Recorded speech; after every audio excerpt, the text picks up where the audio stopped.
Yun, what's up mga ka-master? Magandang hapon sa inyo mga master. So ngayon po magre-review po tayo ng rod mga master na lagi po natin ginagamit sa pagpipishing mga master. Ang i-review po natin mga master na rod ay walang iba ang Kapong 702 po na ultralight mga ka-master.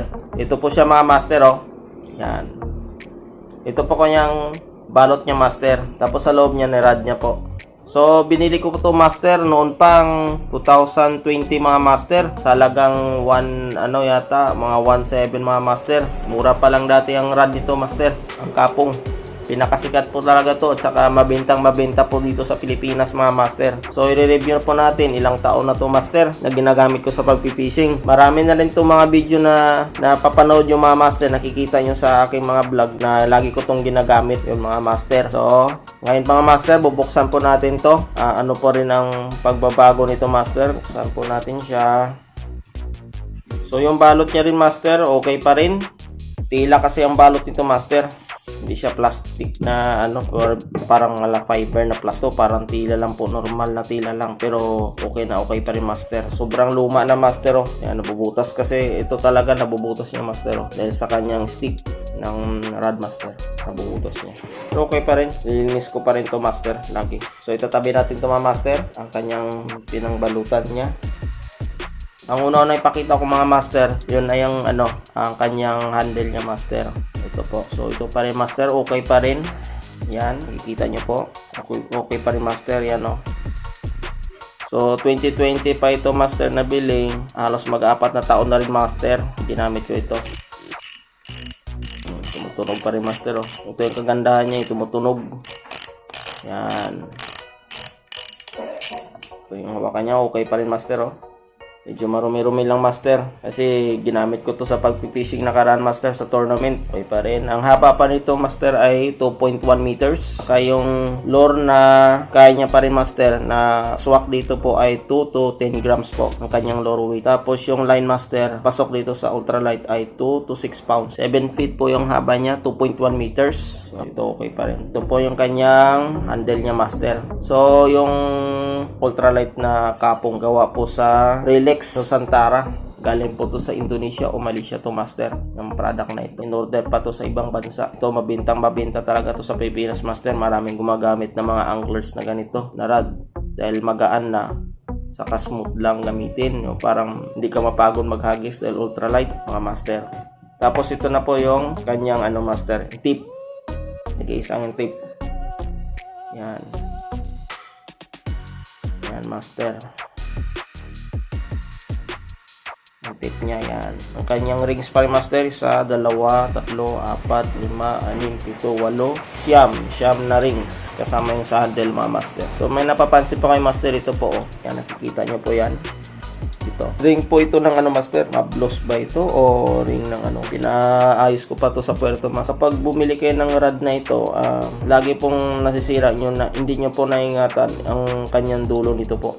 Yung pag siksik po nandito master ba ganun, nasusobrahan dahil madulas, nasusobrahan yung pagigpit. Yung original ito nababali, kaya pinalitan ng bago. Ang nagastos ko dito mahal master sa pagpalit nito ay nasa 150 pesos. Yan, pinaayos ko pa to sa Puerto. Mabuti nila may kaibigan po tayo na sila Master Cyrus na tinulungan ako sa pag-ayos ito master. Pinasabay ko sa kanya master para makatipid. Yung time na yun, mura pa lang yun. Una kasi ito nasira ito 2021 kasi nagpaisla ako. Nasira ito sa paggamit ko sa pagpipishing mga master. Ito napalitan to master, medyo iba na ang kulay niya. Green na dito niya. So ito mga itim yan master. Yan. Ito yung orange niya para tandaan. Matibay pa rin master. Yan. Coated po yung bawat rings dito. Tapos yung pinakadulong master naputol na ito. Tapos tinugtong na lang ng bago. Original pa rin na master. Kapong pa rin tong tip nito. Pinayos ko ito sa Puerto master. 300 yata to. Mas mahal ito master. Dahil 2022 ko pinaayos ito. Dahil may kaibigan po tayo, nagtulong po sa akin, nagpapaayos nito master, na nagbiyahe pa siya ng Puerto, si Master Jason Osano po. Yan po. Ito po ang medyo maselan talaga master yung kanyang tip. So ito po nabibenta po ito na sa online, sa Lazada, sa Shopee, sa halagang 1.5 or 1.6. Tip pa lang yun master, 1.6 na. Kaya inaingatan ko talaga ito hanggang ngayon po. Matagal na to sa akin kasi na ginagamit mga master. Smooth at magaan pa. So ngayon mga master, mag-ano po tayo, subukan natin po ang rod mga master. Lagyan po natin ng reel. Ang reel na po ginamit ko ay ultralight na 1000 series na Ryobi. Yan po, ang kanyang box master. Swak po dito po master sa ultralight na setup mga master. Ito po ang rod. Ilalagay po natin ngayon. Tumutunog pa rin master Ganda Maganda pakinggan na lang master. Ganda ka talaga mag-fishing nito master kapag dito ang tunog. Yan. So yun smooth pa rin ang aking reel. So master, i-review rin natin to kasi matagal na rin to master, ang reel na ito master. So ito master, yan mahaba pa rin master medyo nang bawasan na ng konti ng sukat, ng haba dahil naputulan ng dulo. Ito master ganda pa rin mag-agis master. Gapong 702 ultralight. Gawa po to sa Relix master Nusantara. Sa ibang bansa po yun na brand master. Yan master So swak pa rin.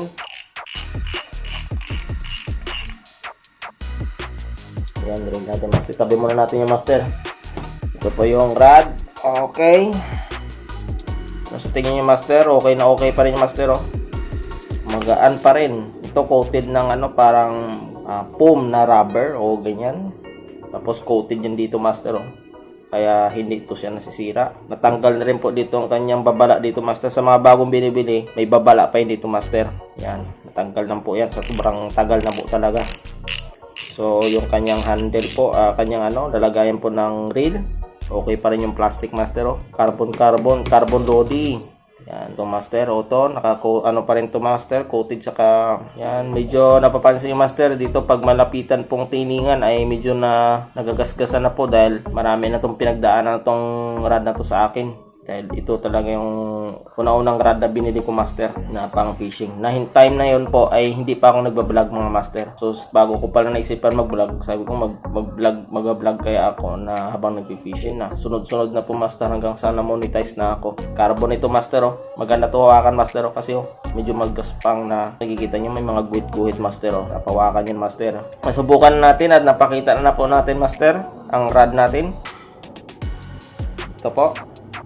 So may mga video to master, so panoorin nyo lang po nito mga video nito master. Yan po.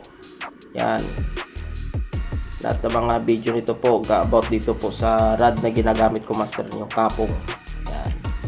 Marami po siya mga video mga master, mapapanood nyo yan. Magaganda po yung mga kuha nito mga master, saka mga video ko dito. Ang halaga na pala nabili ko nito master ay halagang 1.7 mga master sa Shopee. Magbigay lang po ako ng link dito po master.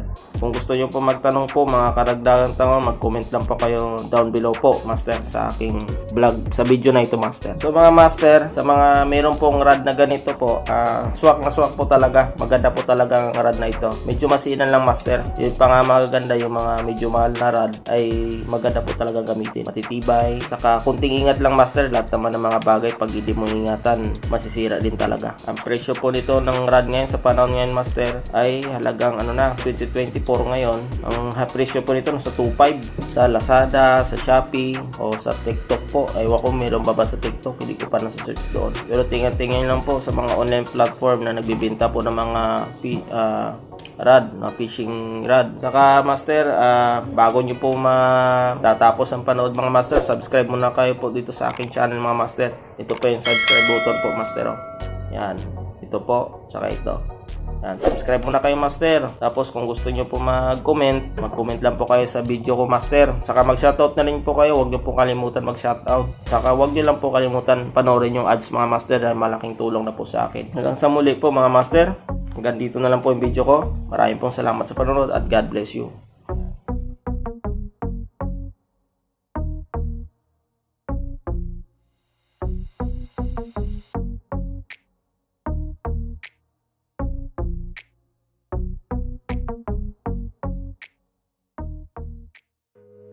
Please like, share, and subscribe my channel.